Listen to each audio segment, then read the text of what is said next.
വൈഭവ് സൂര്യവംശിയെ എപ്പോൾ ഇന്ത്യൻ ടീമിൽ കാണാനാകുമെന്നതാണ് ക്രിക്കറ്റ് പ്രേമികൾ ഇപ്പോഴത്തെ പ്രധാന ചർച്ച. IPL-ൽ തകർപ്പൻ പ്രകടനം കാഴ്ചവെച്ച സൂര്യവംശി ടെസ്റ്റ് ക്രിക്കറ്റിൽ തിളങ്ങുമെന്നുറപ്പാണ്. എന്നാൽ സൂര്യവംശിയുടെ ടീം സെലക്ഷനെക്കുറിച്ച് BCCI ഇതുവരെ ഔദ്യോഗികമായി പ്രഖ്യാപനം നടത്തിയിട്ടില്ല.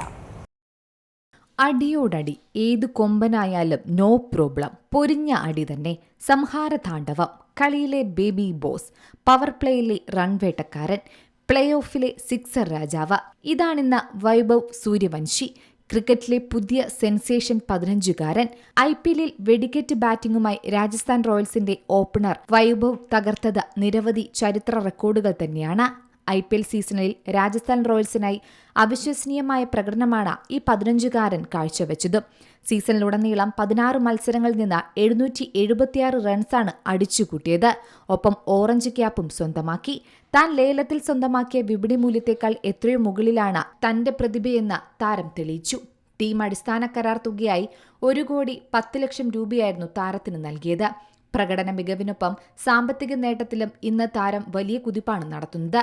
അടിസ്ഥാന കരാർ തുകയ്ക്ക് പുറമെ IPL-ലെ മാച്ച് ഫീ ഇനത്തിൽ മാത്രം 1,20,00,000 രൂപയാണ് താരം സ്വന്തമാക്കിയത്. അതായത് 16 മത്സരത്തിൽ കളത്തിലിറങ്ങിയ വകയിൽ ഓരോ മത്സരത്തിനും 7 ലക്ഷത്തിനു മുകളിൽ രൂപ വീതം കിട്ടി.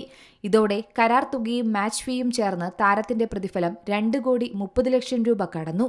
ഫൈനൽ വേദിയിൽ നടന്ന സമ്മാനദാന ചടങ്ങിൽ അവാർഡുകൾ തൂത്തുവാരി വൈഭവ്. ടൂർണമെന്റിലെ ഏറ്റവും മികച്ച കളിക്കാരനുള്ള മോസ്റ്റ് വാല്യുബിൾ പ്ലെയർ പുരസ്കാരം ഉൾപ്പെടെ വിവിധ അവാർഡുകളിലൂടെ 55 ലക്ഷം രൂപയാണ് താരം സ്വന്തമാക്കിയത്.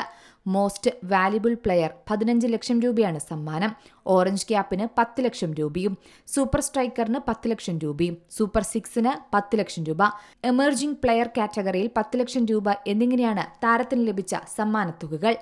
IPL സിക്സറുകളുടെ പെരുമഴ തീർത്ത ക്രിക്കറ്റ് ലോകത്തെ ഞെട്ടിച്ച ഈ താരത്തിന് ഇനി ഇതിൽ കൂടുതൽ ആരാധകരുടെ പിന്തുണ വേണമോ എന്ന ചോദ്യം ഇതിലൂടെയുണ്ട്. ഇനി സൂര്യവംശിയെ എപ്പോൾ ഇന്ത്യൻ ടീമിൽ കാണാനാകുമെന്നാണ് ഇപ്പോൾ ക്രിക്കറ്റ് പ്രേമികളുടെ പ്രധാന ചർച്ച. വൈഭവിന്റെ ടീം സെലക്ഷനെ കുറിച്ച് BCCI ഇതുവരെ ഔദ്യോഗികമായി പ്രഖ്യാപനമൊന്നും നടത്തിയിട്ടില്ല.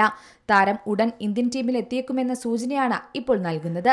വൈഭവിനെ ഇപ്പോൾ ഇന്ത്യൻ ടീമിൽ ഉൾപ്പെടുത്തിയിട്ടുണ്ടെന്നും ഈ മാസം അവസാനം ശ്രീലങ്കയ്ക്കെതിരെ നടക്കുന്ന ഏകദിന പരമ്പരയിൽ താരം കളിക്കുമെന്നും റിപ്പോർട്ടുകളുണ്ട്. Sports desk Zee Malayalam news. ഏറ്റവും പുതിയ വാർത്തകളും വിശേഷങ്ങളും വിരൽത്തുമ്പിലറിയാൻ സീ മലയാളം ന്യൂസ് എല്ലാ ഡിജിറ്റൽ പ്ലാറ്റ്ഫോമുകളിലും ലഭ്യം.